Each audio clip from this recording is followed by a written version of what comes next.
जय हिंद मित्रांनो. एमर्जन्सी पिक्चरवर ना खूप सारे आता यूट्यूबर आणि बाकीचे काही पण थोडं लोक आहेत ना, ते मिश्र प्रतिक्रिया द्यायला लागल्यात. आता त्यातल्या मिश्र प्रतिक्रिया काय सांगतो बघा, आणि त्या मिश्र पण त्या टोकाच्याच आहेत त्यांच्या. आता सगळ्यात आधी की नाही काँग्रेसची लोक, जे कोण काँग्रेसचे समर्थक आहेत ना, ते म्हणा लागलेत हे कंगना रनौतनं जे केलं की नाही ते म्हणजे इंदिरा गांधी यांचा अपमान आहे. आणि त्याला कारण काय सांगायला लागलेत माहिती आहे का त्यांनी? त्याचं कारण आहे ती त्यांची मिमिक्री करायला लागली आहे आणि ती कायम इंदिरा गांधी त्यात रडत्याला दाखवलं आहे. आणि ज्यावेळी ती एमर्जन्सी लावली गेली त्यावेळी त्यांना लय वाईट वाटत होत्या, मागच्या त्या विलन होत्या, असं सगळं दाखवलं आहे. अरे असलं ते मला तर वाटते की नाही ते तसं डिकोडिंग करणं हे काय कितपत योग्य आहे आता त्यांचं त्यांना माहीत, आणि कुठल्या इंटेन्शननं ते करायला लागले. त्याच्यामध्ये एक सीन आहे बघा, पिक्चरमध्ये एक सीन आहे ज्यावेळी एमर्जन्सी लावली जाते ना, एमर्जन्सी लावल्यानंतर ते आरशात बघत असतात, इंदिरा गांधी आरशात बघत असतात. म्हणजे कंगनाचा तो सीन आहे आरशात बघतानाचा. आरशात ज्यावेळी बघतात त्या स्वतःच्या ऐवजी त्यांना तिथं एक वेगळीच बाई दिसत असते, म्हणजे भूतासारखी बाई दिसत असते. त्यावेळी ती जी बाई दिसत असते म्हणजे मी लय काहीतरी वाईट केलं आहे असं त्याचा त्यांना पश्चाताप होत असतो इंदिरा गांधी यांना. आणि त्याच्यानंतर मग त्या तिथून त्या पश्चातापामुळं ते काय करतात, हे एमर्जन्सी काढून टाकतात. ह्या सीनची आपत्ती. त्याच्यानंतर त्यांची जी चालण्याची बोलण्याची जी पद्धत जी कंगनानं केली आहे त्यात पण लोकांना म्हणजे लय आपत्ती दाखवली. लय आपत्ती म्हणजे ते म्हणतात हिला काय ॲक्टिंग यायलाच नाही, हिनं काय नुसतं ती मिमिक्री केल्यागत केलं आहे. आता हे बघा, जशा इंदिरा गांधी बोलत होते त्या पद्धतीनं बोलायचा प्रयत्न केला आहे जेवढं तिला जमतं आहे. आता यांनी जर तसं केलं नसतं, सगळं स्वतःच्या मनानं केलं असतं तर आणि ही लोकं काय म्हटली असतील माहिती आहे काय, ही कुठल्या बाजूनं कुठल्या अँगलनं इंदिरा गांधी वाटायला लागल्या, असे इंदिरा गांधी होत्या होय. म्हणजे दोन्ही बाजूनं ढोल वाजवणारी माणसं आहेत. हां म्हणजे जसं बोलते ज्या पद्धतीनं बोललं तशी ॲक्टिंग केली तरी मिमिक्री केली, आणि तसं केलं नसलं तर हिला काय जमलंच नाही, इंदिरा गांधी जमलीच नाही. तुम्ही खरोखर त्यातला स्वॅग त्यानं बघितला असं ना, ते म्हणजे खरोखर त्याचा हां आता तो स्वॅग ते हावभाव सगळं त्याच्या तिकडं जास्त तुमचा फोकस गेल्यामुळं स्क्रीन प्लेवर जरासं इकडं तिकडं लक्ष होतं, हे ठीक आहे, हे आपण मान्य करू.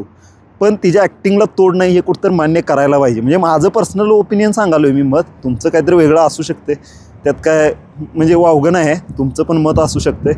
आणखीन एक आता काही लोक काय म्हणायला लागलेत माहिती आहे, ह्यात हिंदूंचा अपमान दाखवला आहे, हिंदू लोकांचा अपमान केला आहे. आता मला तर कुठं दिसला नाही आता त्यात काय हिंदूंचा अपमान, कुठं हिंदूंचा अपमान झाला त्याच्यामध्ये. आणि एक लॉजिक मला कळत नाही की कुठल्या पण पिक्चरला मोस्टली जोपर्यंत ते डायरेक्ट असा काही सांगत नाही, एक सिनेमॅटिक लिबर्टी नावाचं काहीतरी एक आहे, स्वातंत्र्यता कुठं तर द्यायला पाहिजे प्रत्येक जागी. आपण म्हणजे काय हे न होता पण नाही हे केलं आहेस तुम्ही असं म्हणायला लागलं तर त्यात काय होणार आहे. आणि काही लोक तर काय म्हणालेत माहिती आहे, ही भाजपची असून भाजपचा अपमानवाला पिक्चर काढला आहे. काय त्यात भाजपचा अपमान आहे? एक तिला पिक्चर काढायचा होता बायोग्राफीवाला, तिनं काढला तो पिक्चर बघा आणि विषय सोडून द्या की भावांनो. हां मी तर मोठ्या मोठ्या लोकांना म्हणजे हेच सांगेन की तुम्ही प्रत्येक जागी तिथं की नाही आपला एक अँगल घुसवून बघताय, त्याचं तुम्ही डिकोडिंग करताय सांगताय, पण एवढ्या पद्धतीचा अगदी तिरस्कार पसरवणं हे काय बरोबर नाही आहे.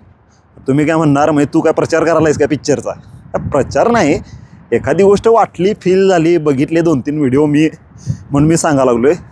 एक तर आता एक यूट्यूबर आहे ते तर यात सांगायला लागला आहे की इंदिरा गांधीला ह्यातलंही चांगलं दाखवायचा प्रयत्न केला. कुठं काय चांगलं दाखवलं आहे? हां ज्या गोष्टी चांगल्या आहेत त्या चांगल्या, ज्या गोष्टी वाईट आहेत त्या वाईट, आणि चांगलं आणि वाईट ते बघणाऱ्याच्या मनावर आहे. आपली जशी दृष्टी तशीच दिसते साळी सृष्टी आहे ना असं. आता तिला ते एमर्जन्सी लावली, पश्चाताप झाला, ह्याव झालं म्हणजे तिला ग्लोरीफाय करायचा प्रयत्न केला आहे. ती कसे तिच्या बाजूनं म्हणजे आपण काय म्हणतो, एक कुठला तर मध्ये पिक्चर आला होता स्कॅमवरचा, हां ती एक वेब सिरीज आली आणि मोस्टली ज्या काय ऑटोबायोग्राफी आल्या ना त्यात ते कसे बरोबर आहेत हे दाखवायचा प्रयत्न करतात. आता जसा संजू पिक्चर आलता, संजय दत्त बाबा नाही गिल्टी नव्हता हे दाखवायचा त्यातनं प्रयत्न केला होता, अशी काही लोक म्हणत होते. आता तसं ह्यांचं जे कॅरेक्टर आहे ते खरोखर मोठ्या राजनैतिक घराण्यातले आहे, त्यांचं व्यक्तित्व तेवढं मोठं आहे आणि त्यांनी कोणतीही चूक केली नाही असं पिक्चरमध्ये दाखवायचा प्रयत्न केला अशी म्हणत होती. अरे असं कुठलं काय आहे? पिक्चर बघितल्यावर तुम्हाला कळेल की त्यांच्या किती चुका आहेत, किती बरोबर आहे. चूक केली, परत आल्या, आणि ते त्यांचं नातं जे काय होतं BJP बरोबर, जयप्रकाश नारायण यांच्याबरोबरचं, त्यानंतर वाजपेयीजी यांच्याबरोबरचं, ही नाती पहिलाची कशी होती. ॲटलिस्ट आपण तेवढं तर त्यातनं ते बघायला मिळेल की पहिलाचं राजकारण कसं होतं. पहिलाचं राजकारण जेव्हा यांना प्रॉब्लेम आला, इंदिरा गांधी यांना प्रॉब्लेम आला, त्यावेळी त्या वाजपेयीजी यांच्याकडे मदत मागायला गेल्या त्या, आणि वाजपेयीजी पण मदत केली ती. हां, कारण त्या काय म्हटल्या माहिती आहे, वाजपेयीजी म्हटले होते, जे श्रेयस तळपदेंनी रोल केला आहे ना, जे मी तुम्हाला पाहिजे ते करीन ना, मला पाहिजे ते करीन, जे मी बरोबर आहे, जे भारताला जे पाहिजे आहे ते मी करणार. पण त्या गेलत्या वाजपेयीजी यांच्याकडं. आत्ता असं करतील का कोण? आत्ता भाजपमधला कुठला एक प्रॉब्लेम आला आहे, त्याचं सोल्युशन काँग्रेसकडे मागायला कोण जाईल? किंवा काँग्रेसला प्रॉब्लेम आला आहे, काँग्रेसमधले भाजपकडे जाईल का सोल्युशन मागायला? एवढा विश्वास राहिला आहे काय? नाहीच राहिला. म्हणजे ते राजकारण वेगळं होतं, ती लोकच वेगळी होती, त्या एरामधली ती सगळी लोकं वेगळी होती. कोणी काय म्हणतील, आणखीन एक सुरुवातीला एक दाखवला आहे की तिला बाबा सत्तेची लालसा होती, तिला खुर्ची पाहिजे होती. आता जे त्यावेळी ते म्हणजे स्वॅग जो दाखवला आहे, जे चेहऱ्याचे हावभाव हे ते ॲक्टिंगमधून तसं दिसतंय. खरोखर तिला सत्ता पाहिजे होती, सुरुवातीला पाहिजे होती, पण ते तिच्या पर्सनॅलिटीतला जो झालेला चेंज आहे ना, ते पण पिक्चरमध्ये दाखवला आहे. ती पिक्चरमध्ये दिसला आहे. सुरुवातीला ती बाबा कसं म्हणजे, आणि हे डायरेक्टली असं काय सांगाय नाही, मला खुर्चीच पाहिजे होती आणि शेवटी मी घेतली खुर्ची. नाही, जेव्हा तिचा आजोबा तिला एक कथा सांगत असते, इंद्रप्रस्थ, जेव्हा ते घरामध्ये अन्याय होत असतोय, ती आत्या त्रास देत असते, तेव्हा ते सत्तेची ताकद आहे म्हणून सांगते. आणि निधनानंतर आपले जवाहरलाल नेहरू यांच्या निधनानंतर लालबहादूर शास्त्री हे पंतप्रधान होत्या. तिथनं पुढं मग ह्या इंदिरा गांधी ह्या होत्यात. हे सगळं दाखवलं त्याच्यामध्ये. हां, त्या पंतप्रधान झाल्यानंतर खुश होतात, काम पाहिजे ते करायला लागतात. आणि जेव्हा बाबा 1971मध्ये 71मध्ये जेव्हा त्यांचं नाव होतं, एक मोठे स्ट्रॉंग ते डिसिजन्स घेतात, त्यावेळी त्यांचं नाव होतं, त्यांना लय भारी वाटायला लागतं, भारत म्हणजे त्याच आहे, India is Indira, Indira is India. या असं सगळं झाल्यावर गर्व, इगो त्यांच्यामध्ये येतोय. पण ते अशा कुठल्या निर्णयापुढे तिथनं पुढं काही दिसत नाही. हां, एक ते पार्शालिटी करतात तिथं दाखवले पिक्चरमध्ये की संजय गांधी जो काही करायला लागला आहे ना, ते सगळं बरोबर आहे असं ते पिक्चरात दाखवले.